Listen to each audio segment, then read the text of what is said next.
안녕하세요. 저는 동네 면사무소에서 일하고 있는 남자입니다. 젊을 때부터 이 일을 시작했는데 벌써 머리가 희끗희끗해졌네요. 젊은 시절 고생을 많이 한 탓에 또래에 비해 나이가 더 들어 보이는 편이긴 하지만 거울을 볼 때면 하루가 다르게 늘어나는 주름살이 서러워 한숨이 나오고는 합니다. 연로하신 부모님을 모시고 살고 있는 제게 가끔 늦은 선자리가 들어오곤 해요. 나름 집안이 넉넉한 편이라 초혼인 여자 소개가 들어오기도 하고요. 하지만 저는 이 모든 걸 다 거부하고 있습니다. 독신으로 사는 게 적성에 맞는 것 같아서요. 결혼 생활하면서 큰 상처를 입었던 것도 한몫하는 것 같습니다. 네, 저는 한번 다녀온 남자입니다. 제 잘못이 있다면 제가 참 바보 같은 놈이란 것이에요. 어릴 때는 동네에서 나름 수재로 통했는데 세상살이는 그리 쉽지 않더라고요.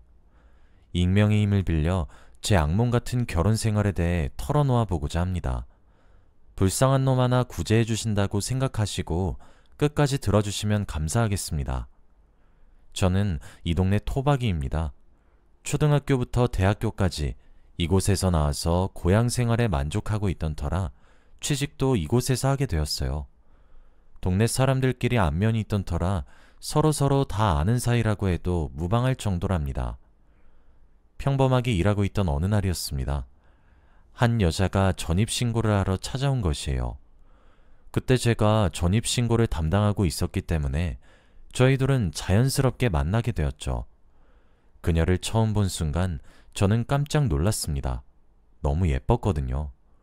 이국적인 외모에 세련됨까지 갖춘 그녀에게 한눈에 반하고 말았습니다. 비록 악연으로 끝난 관계지만 편의상 아내라고 부를게요. 제가 비록 시골 총각이었긴 하지만 가끔 도시로 나갔을 때 제 번호를 받아간 사람도 있었고 동네에서 외모로 둘째가라면 서럽다고 할 정도였어요. 어디에서나 인물은 빠지지 않았죠. 자신감에 가득 차 있던 저였기에 저는 아내에게 괜찮다면 번호를 달라고 부탁했습니다. 아내도 제가 마음에 들었는지 옆에 놓여있던 메모지에 자기 번호를 적어서 주더라고요. 하지만 동네 사람들은 외지인이 들어왔다는 것을 그리 좋아하지 않는 것 같았습니다. 안 그래도 요즘 귀농인의 먼애하면서 시끄럽던데 우리 동네에서 그런 일이 일어난다면 동네 사람들이 힘을 합쳐서 쫓아낼 거라고 엄포를 놓으시면서 아내가 뭔가를 할 때마다 텃세를 부리고 싫어하는 티를 대놓고 냈습니다. 안녕하세요, 어르신. 오늘 날씨가 좋네요. 지금 밭에 가시는 거예요? 요즘 들어 날씨가 부쩍 더워졌는데 건강 잘 챙기세요. 얘 말하는 거 봐라. 나보고 더위 먹고 쓰러지라는 것처럼 말하네. 내가 이래서 외지인을 안 좋아하는 거라니까. 말하는 게 버릇이 없어. 멀쩡한 사람 걱정할 시간에 네 걱정이나 해. 뭐 저런 게 동네에 기어들어와가지고. 그럴 때마다 아내는 고개를 푹 떨구었습니다. 그 모습이 너무 안쓰러웠어요. 그래서 아내에게 시비가 걸려올 때마다 제가 나서서 막아주었죠. 동네 분들의 심기를 거스르지 않는 선에서 아내를 챙겨주니 아내가 고마워하더라고요. 하지만 머리를 자르러 미용실에 방문했을 때 제게 뜻밖의 일이 일어났습니다. 아이고 총각, 내가 안 그래도 말할 게 있었는데 잘 됐네. 얼마 전에 내가 읍내에 나갔다 왔거든? 거기서 봤는데 참 고운 처자가 한 명 있더라고. 소개시켜 줄 테니까 밥이나 한번 먹으면서 만나봐. 내가 봐도 정말 참하고 곱더라. 그게 제가 지금 만나는 사람이 있기 때문에 좀 어려울 것 같아요. 내가 뭐 그 처자랑 사귀래? 그냥 한번 만나보라니까. 그냥 밥 한 끼 먹고 온다고 생각하고 편하게 나와. 제 의사는 묻지도 않으시고 미용실 주인 아주머니는 어디론가 전화를 거셨고 약속 시간과 장소를 잡은 다음 제게 일방적으로 통보하셨습니다. 당장 물으라고 따지고 싶었지만 그랬다간 또 무슨 소문이 날지 모르겠더라고요. 할 수 없이 딱 밥 한 끼만 먹고 오겠다고 했습니다. 그런데 이게 웬걸요? 시간을 제대로 맞춰서 약속 장소에 도착했는데 그 여자가 안 보이는 겁니다. 20분이 지나서야 그 여자가 들어왔는데 참하고 곱기는 무슨 저 멀리서 정사각형이 굴러오는 겁니다. 꼴에 하이힐을 신고 화장까지 하고 왔던데 웃겨서 기절하는 줄 알았어요. 일단 식사를 했는데 이야기를 나누면 나눌수록 제 취향이 아니란 걸 확고히 느꼈습니다. 제게 대놓고 자기는 다른 사람이 고기를 안 썰어주면 고기를 먹지 않으니까 자기 앞에 놓인 스테이크를 직접 썰어서 입에 넣어달라고 하는 거예요. 그러면서 어찌나 많이 먹든지 제 몫의 스테이크까지 다 주고 말았네요. 여자는 제가 마음에 들었는지 애프터를 은근히 원하는 것 같았는데 저는 약속이 있는 척하고 급하게 자리를 떴습니다. 이건 좀 아닌 것 같았어요.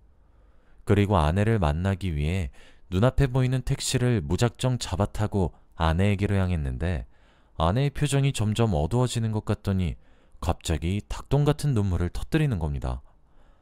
하연씨, 무슨 일이야? 왜 그래? 나한테 말해봐. 혹시 동네 사람들이 또 뭐라고 한 거야? 그런 거라면 내가 혼내줄게.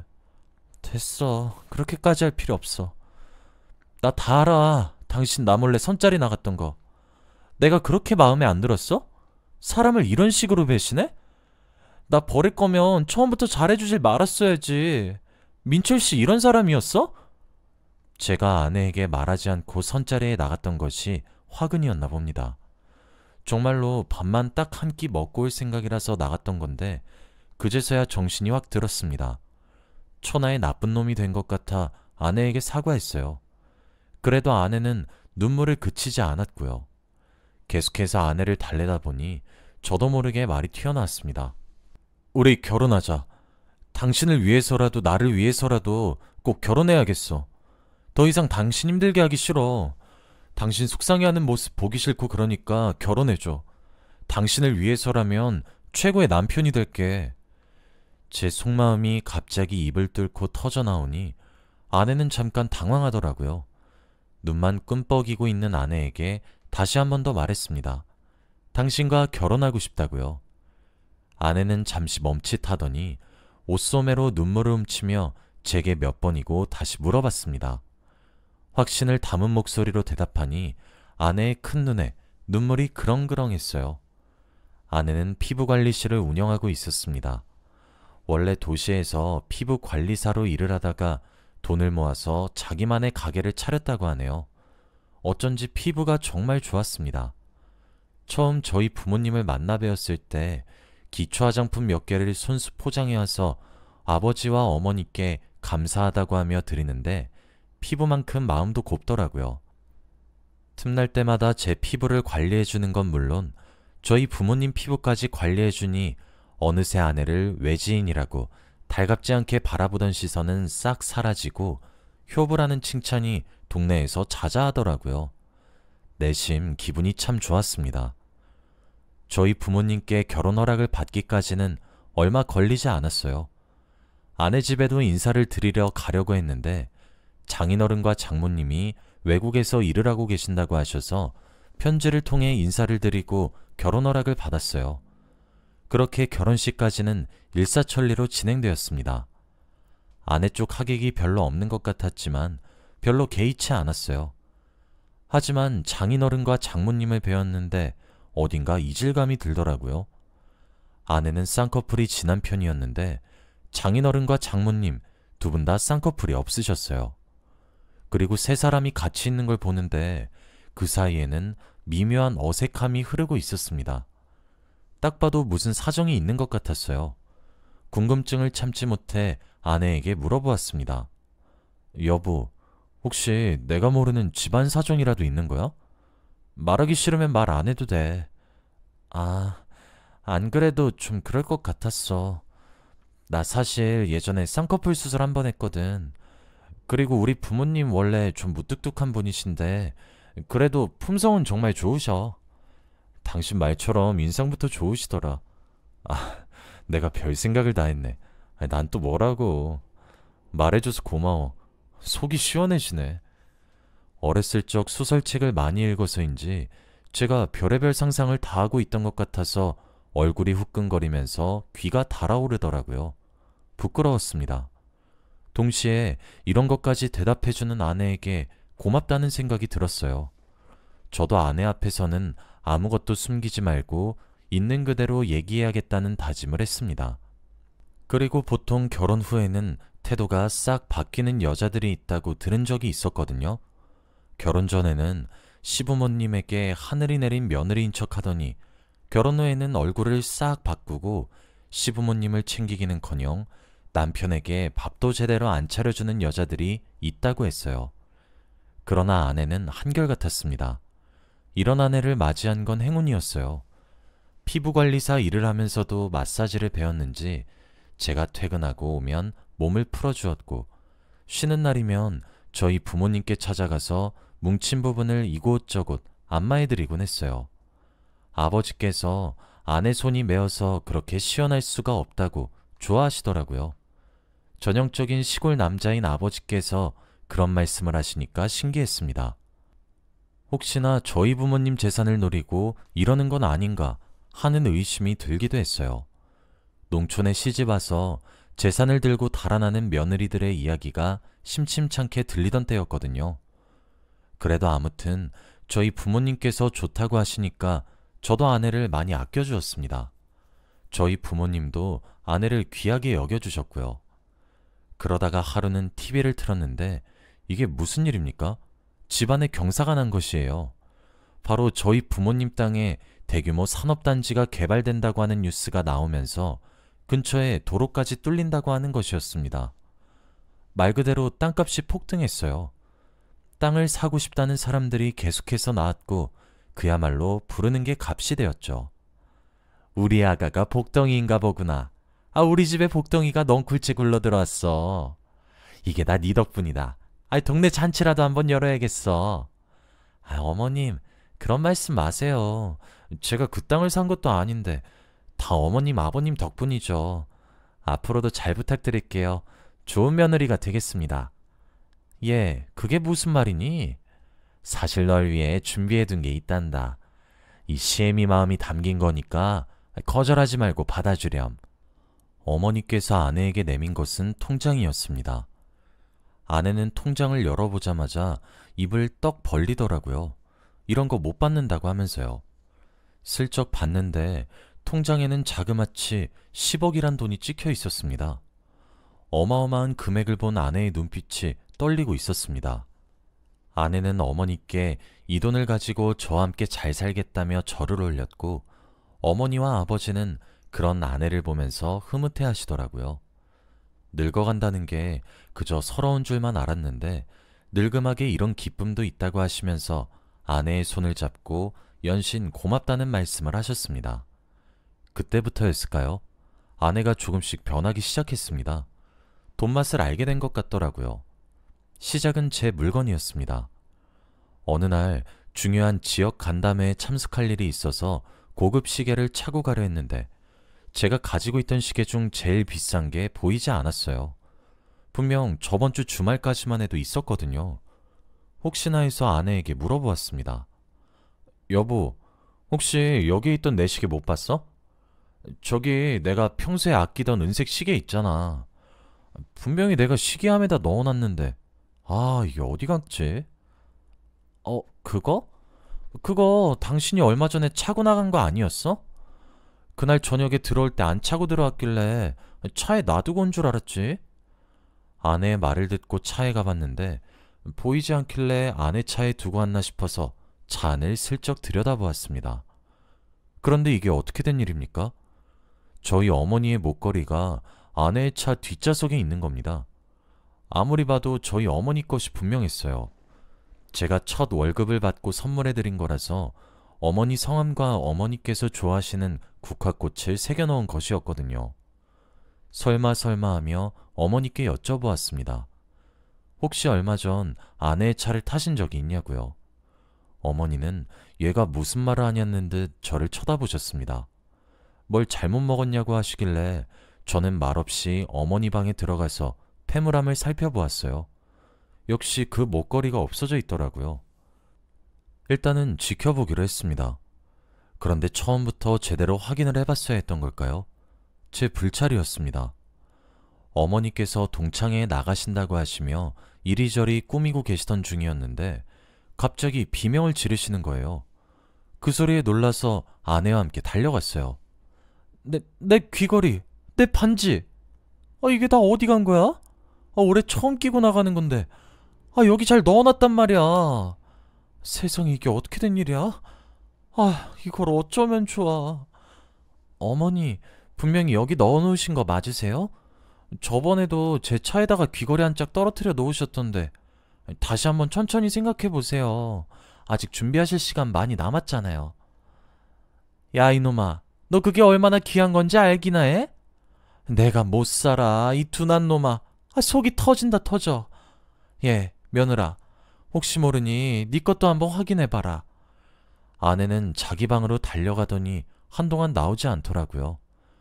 아내한테까지 무슨 일이 일어난 건가 해서 노크를 하고 무슨 일 있냐고 하니까 아내가 갑자기 울음 섞인 목소리로 이게 어떻게 된 거냐고 하는 거예요.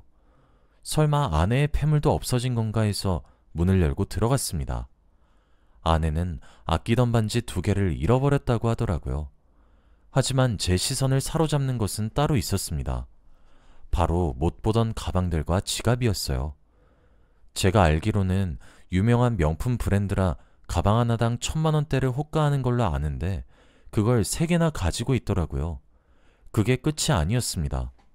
아내가 한눈을 파는 사이 다른 옷장을 살짝 열어보니 웬 금고가 하나 보였어요. 아내에게 이게 뭐냐고 하면서 장난스럽게 열어보라고 했는데 갑자기 옆에 놓여있던 화장품 용기를 바닥에 집어던지면서 이걸 언제 봤냐고 하는 겁니다. 분명히 캥기는 게 있다는 직감이 들었어요. 그날부터 아내를 관찰하기 시작했습니다. 하지만 아내에게선 수상한 낌새가 전혀 느껴지지 않았어요. 제가 완전히 헛다리를 짚은 것 같더라고요. 하긴 아내 성격에 그럴 것 같지 않았어요. 순진한 아내에게도 이면이 있을 거라고는 상상조차 하지 못했습니다. 한편 저희 집에서는 도난 사건이 계속 일어나고 있었어요. 뭐가 하나씩 없어지다가 심지어는 장식장에 있는 금거북과 금두꺼비까지 없어진 겁니다. 가족 전체가 극도의 충격에 빠져 있었는데 아버지께서 저희 내외를 부르셨습니다. 특히 아내를 뚫어지게 보시더니 갑자기 호통을 치며 무릎을 꿇으라고 하시는 겁니다. 아내는 영문을 몰라서 어리둥절한 듯 저희 아버지와 저를 번갈아 보고 있었고요. 하연이, 너 제정신이야? 내가 이러라고 널 우리 집안 일원으로 받아들여준 게 아니다. 내가 너한테 어떻게 해줬는데 감히 은혜를 원수로 갚아? 네가 어떻게 이럴 수 있어? 아버님? 그게 무슨 말씀이세요? 제가 은혜를 원수로 갚았다니요. 저 그 정도로 못된 여자 아니에요. 아버님께서 무슨 말씀하시는지 잘 모르겠어요. 제가 잘못한 게 있으면 가르쳐 주세요. 이걸 보면 어찌된 일인지 알 게다. 자, 다들 집중해서 봐. 두 눈 똑바로 뜨고 말대답하는 걸 보니 얼마나 독한 것인지 알겠구나. 이 독사 같은 것. 너는 이 집에 있을 자격이 없어. 아버지께서 재생하신 영상을 보는데 어머니와 저는 그 자리에서 기절할 뻔했습니다. 아버지는 아무도 모르게 거실에 홈 CCTV를 설치해 두셨더라고요. 영상을 보니 점심시간쯤 되는 것 같던데 아내가 집 안으로 살금살금 들어오더니 주위를 두리번거리며 목장갑을 끼고 장식장에 놓여있던 것들을 하나둘 꺼내가더라고요. 그 중에는 아까 말씀드렸던 금거북과 금괴가 있었습니다. 그게 끝이 아니었어요. 아버지께서 따로 뒷조사를 하신 것 같은데 아내는 그중 몇 개를 녹여서 이미 업자에게 팔아치웠다고 하더라고요. 어이가 없어서 헛웃음도 안 나왔습니다. 그때 갑자기 아내의 옷장에 있던 금고 생각이 났습니다. 아버지께 그걸 말씀드리니까 아버지께서 다짜고짜 아내 방의 문을 열고 옷장을 열어 제끼셨습니다. 금고가 그대로 있더라고요. 아버지는 이 금고를 당장 이 자리에서 열지 않는다면 아내를 경찰에 신고하겠다고 하셨습니다. 절도죄로 신고하겠다고 아버지께서 엄포를 놓으시니 아내는 손을 벌벌 떨면서 그것만은 안 된다고 싹싹 빌더라고요. 할 수 없이 아버지의 말씀에 따라 아내가 금고를 여는데 기가 막혔습니다. 금고 안을 보고 여기가 금은방인 줄 알았네요. 제 시계부터 시작해서 어머니가 잃어버리셨던 폐물들까지 모두 들어있더라고요. 뭐야, 이게 어떻게 된 일이냐, 하연아? 왜 내가 잃어버린 것들이 다 여기 있어? 너 이거 어떻게 된 거야? 당장 똑바로 말해. 뭐라고 말이라도 해보라고. 뭘 잘못하시는 것 같은데 이거 다 제 거예요. 디자인이 겹치는 거라고요. 이것까지 뭐라고 하시니까 드릴 말씀이 없네요. 이미 결론은 정해져 있는 거잖아요. 그래요. 제가 거실에 있던 거 훔쳤어요. 이제 됐어요? 됐냐고요? 끝까지 거짓말하는구나. 이거 세상에 하나밖에 없는 거야. 내 친구가 금은방 하는데 걔가 작년 내 생일날 선물해준 거라고. 진짜 얼굴에 철면필 깔아도 단단히 깔았네. 아내는 어머니의 말씀을 듣자마자 사색이 되는 겁니다. 무릎을 툭 꿇더니만 눈물을 흘리며 바닥에 머리를 박고 싹싹 빌기 시작했어요. 그러면서 마지막으로 자기 이야기를 한 번만 들어달라고 하는데 금방이라도 아내의 머리채를 움켜잡으려는 것 같았던 어머니를 간신히 말리면서 무슨 말을 하나 들어보기라도 하자고 했습니다. 아내의 말에 따르면 친정집이 급격히 기울어서 이런 집까지 버리게 됐다고 하더라고요. 분명 어느 정도 잘 나가는 자영업자라고 하셨는데 이게 어찌된 일인가 궁금했습니다. 아내의 친정은 그 당시만 해도 잘 나가는 자영업자가 맞았다고 합니다. 가맹점까지 있을 정도였다고 하네요. 그런데 어느 날 주식 투자 사기를 당하게 되어서 가게 월세도 못 낼 정도가 되었다고 하는 거예요. 상상조차 하지 못했죠. 하필 그 동네 근처가 유명 관광지로 개발되었던지라 월세가 많이 오르기까지 해서 더 이상 가게를 유지하기 힘들어지게 되었다고 합니다. 외국에 오랫동안 계셨던 장인어른과 장모님은 마땅히 연락할 친척도 없어서 할 수 없이 아내에게 부탁을 했다고 합니다. 달러화를 보내달라고요. 하지만 아내의 가게 근처에 피부관리실이 새로 들어서서 경쟁이 붙었던지라 그만큼의 돈을 마련할 수가 없었다고 했어요. 마음이 복잡해졌습니다. 저번에 받았던 10억은 어디다가 다 썼냐고 물어보자 그 돈은 오래전에 부동산에 투자해서 지금까지도 돈이 묶여있는 상태라고 하더라고요. 한숨만 푹푹 나왔죠. 저희 부모님도 머리를 짚으시며 그냥 이쯤에서 조용히 마무리하겠다고 하셨습니다. 한동안 저희 집은 냉기가 감돌았어요. 그런데 뜻밖의 사실을 알게 되었습니다. 근처에 있는 도시로 나가게 되었는데 운전을 하다 보니 길가에서 낯익은 얼굴이 보였어요. 바로 저희 장인어른이었습니다. 내려서 급히 인사를 했어요. 장인어른, 이게 얼마만입니까? 한국엔 언제 들어오신 거예요? 안 그래도 한번 연락드리려고 했는데 이렇게 뵙게 되네요. 지금 가게는 괜찮아지신 겁니까? 하윤 씨한테 얘기 들었어요. 네? 아이, 누구신지. 아무래도 사람을 착각하신 것 같습니다만. 그리고 한국에 언제 들어왔냐뇨. 저는 한국인이고 평생 비행기를 타본 적도 없는데요. 아니, 장인어른, 한인타운에서 한식당 운영하신다면서요. 저희 결혼식까지 오셨으면서 이하연 씨 아버지 되시는 분 아니세요? 제 말이 끝나자마자 장인어른은 사색이 되더니 주랭랑을 치는 겁니다. 하지만 얼마 못 가서 제게 잡히고 말았습니다. 두 팔로 단단히 붙잡고 캐물었지요. 모든 걸 포기했다는 듯 실토하더라고요. 자기는 역할대행 일을 하는 사람이라고 하며 그때 아내가 부탁한 게 어렴풋이 기억이 난다고 했습니다. 그러면 장모님은 어떻게 된 거냐고 하니까 리허설 때 처음 만난 분이라고 하셨습니다. 장모님 또한 역할대행 아르바이트였다고 하니 하늘이 무너지는 것 같았어요. 이 모든 걸 도저히 믿을 수 없었습니다. 아내가 이 정도의 거짓말까지 하는 여자였다뇨. 아내의 거짓말을 알게 된 이상 가만히 있을 수 없었습니다. 집으로 돌아가자마자 저희 부모님께 제가 알게 된 걸 모두 말씀드렸습니다. 이대로는 도저히 안 되겠다는 생각이 들었어요. 큰 소리로 아내를 다그쳤습니다. 거짓말이 꼬리에 꼬리를 무는 아내 앞에 이혼 서류를 던졌어요. 하지만 제 앞에는 상상하지도 못한 시련이 놓여 있었습니다. 이거 봐, 두 줄이야. 어떻게 네 자식을 품은 나한테 이혼 서류를 내밀어? 때마침 잘 됐네. 이제 마음 졸이면서 살 필요 없겠다. 저기 어머님 아버님도 들으세요. 당신네들 손주가 제 뱃속에서 자라고 있다고요. 이쯤 얘기하면 잘 알아들으시겠죠? 뭐? 내가 널 며느리로 인정하지 않겠다는데 왜 네 아이가 내 손주냐? 난 이걸 받아들일 수 없다. 이왕 이렇게 된 거 네가 나가든지 내가 나가든지 둘 중 하나야. 참나. 아버님 핏줄이 흐르면 아버님 손준 거죠. 알 만큼 아시는 분이. 저는 이 집에서 나갈 생각 없으니까 정 제가 싫으시면 아버님께서 나가시는 게 맞아요. 어머님도 마찬가지고요. 우리 애 태어나면 돌보미처럼 애 봐주실 분이나 준비해주세요. 아내가 눈을 부릅뜨며 저희 부모님께 바락바락 대드는 걸 보니까 혈압이 올랐습니다. 하지만 어쩌겠어요. 뱃속에 제 아이를 가진 여자에게 뭘 할 수 있었겠습니까? 그러나 하늘이 도와주신 걸까요? 아내에게 복수할 기회가 찾아왔습니다. 어느 날 저희 집 대문 초인종이 울려서 나가봤는데 웬 외국인 남자가 있더라고요. 누구냐고 물어볼 틈도 없이 뭐라 말을 하는데 하나도 알아들을 수 없었습니다. 어느 나라 사람이냐고 물어봤는데 베트남 사람이라고 하더라고요. 마침 저희 동네 사람들 중에 베트남에서 시집 오신 분이 계셔서 급하게 그분을 불러 통역을 부탁드렸습니다. 이 집에 베키라는 여자가 있나요?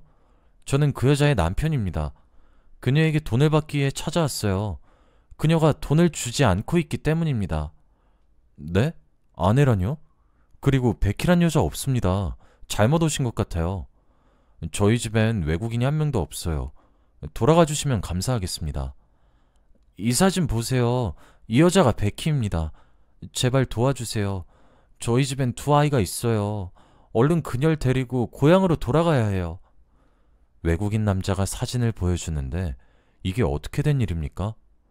아내가 그 남자와 함께 두 아이를 안은 채 다정한 포즈를 취하고 있는 게 찍혀 있었어요. 그럴 리 없다고 생각했습니다. 제 아내가 두 집 살림을 하고 있었다니 이게 사실이라면 견딜 수 없을 것 같았어요.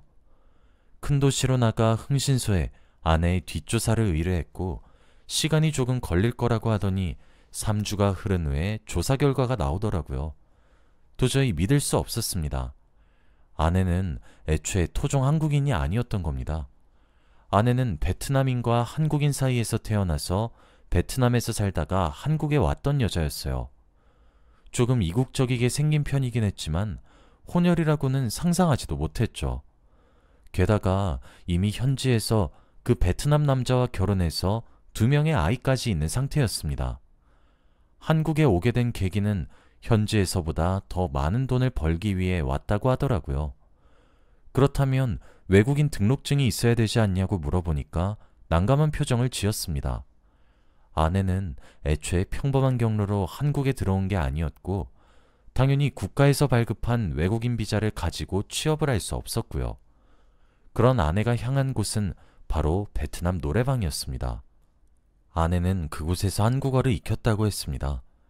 원래 한국어를 어느 정도 할 줄 알았는데 한국인들과 직접 대화를 할 수 있게 되니까 금방 능통하게 되었다고 하네요. 그 능력을 좋은 곳에 썼으면 얼마나 좋았을까요? 하지만 제 아내는 악마 같은 여자였죠. 노래방에서 만난 한국인 남성들을 유혹해서 이 남자 저 남자를 만나고 다녔다고 합니다. 그러다 돈이 제일 많아 보이는 저랑 결혼한 거고요. 그러면 아들이 버젓이 있는데도 불구하고 그런 곳에서 일을 한 거예요?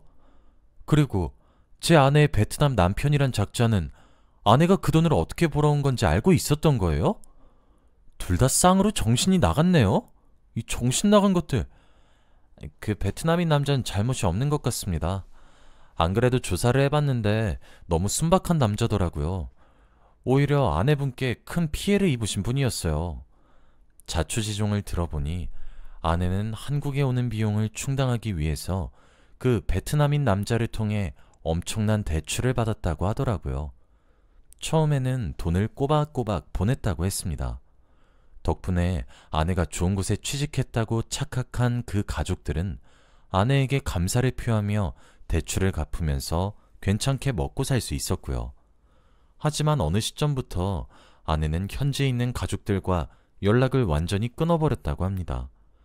이곳저곳에서 주운 정보를 통해 맞춰보니 그때는 저와 결혼 이야기가 나오던 때였고요. 아내가 그 많고 많은 도시를 두고 하필 저희 동네를 찾아온 이유도 있었습니다. 악덕 사채업자에게 빌린 사채를 갚지 않기 위해 신분 세탁을 하기 위한 목적이었죠. 여기까지만 해도 충격적이었는데 이어지는 말은 저를 완전히 뒤집어 놓았습니다. 아내는 저를 만나는 동시에 유부남과 만남을 가지고 있던 것이었어요. 어쩐지 연수를 받는답시고 요 근래 도시로 나가는 일이 잦았는데 흥신소 직원이 내민 봉투를 보고 그 자리에서 경악을 금치 못했습니다. 봉투 안에는 사진 수십 장이 들어있었는데 전부 아내와 상간남이 찍힌 사진이었어요. 다정한 모습으로 영화관에 가고 카페에서 담소를 나누는 현장부터 시작해서 모텔로 함께 들어가는 모습까지 찍혀 있었습니다. 우선은 입을 다물고 있기로 했어요. 이를 갈며 때가 되면 터뜨리기로 계획했습니다. 시간이 흘러 아내는 건강한 사내아이를 낳게 되었는데 의심이 들어서 슬쩍 떠보았습니다. 여보, 궁금한 게 있는데 우리 애는 왜 나를 하나도 안 닮았어? 애기 얼굴에 당신 얼굴은 보이는데 내 얼굴이 하나도 안 보이네. 참 이상해. 당신 지금 애 낳아준 여자한테 그게 할 소리야? 어이가 없어서. 애 얼굴은 원래 크면서 변하는 거 몰라? 이게 진짜 뚫린 입이라고 막말하네. 친자인 게 의심되면 검사해보던가.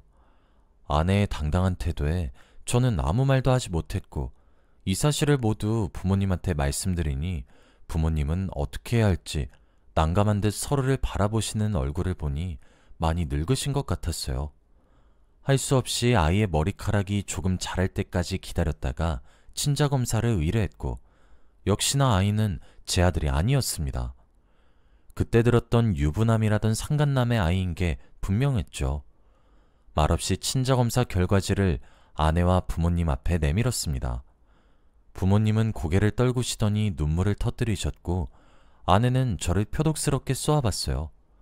그러면서 하는 말이 제가 너무 못난 남자라서 이렇게 된 거라고 하는 겁니다.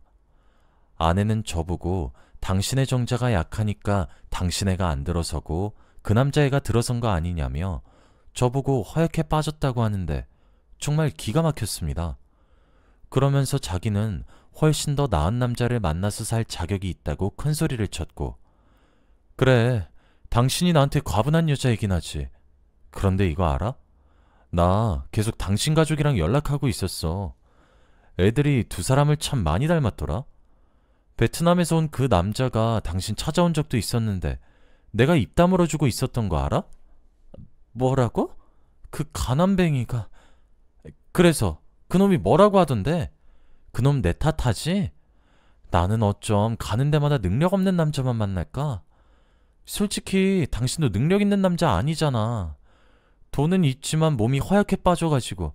그러니 네 애도 안 들어섰지. 이래서 내가 바람을 안 피울 수 있어? 그 남자는 아직도 당신을 기다리고 있어. 베트남에 있는 당신 애들은 또 어떻고? 당신이 사람이야? 그리고 몸이 허약한 놈이랑 결혼한 건 당신이잖아. 아내는 더 말하기 귀찮다는 듯 그 자리에 드러누워서 고개를 휙 돌려버리더라고요. 그걸 본 아버지는 그 자리에서 온절하셨고 어머니는 주먹으로 땅을 치셨습니다.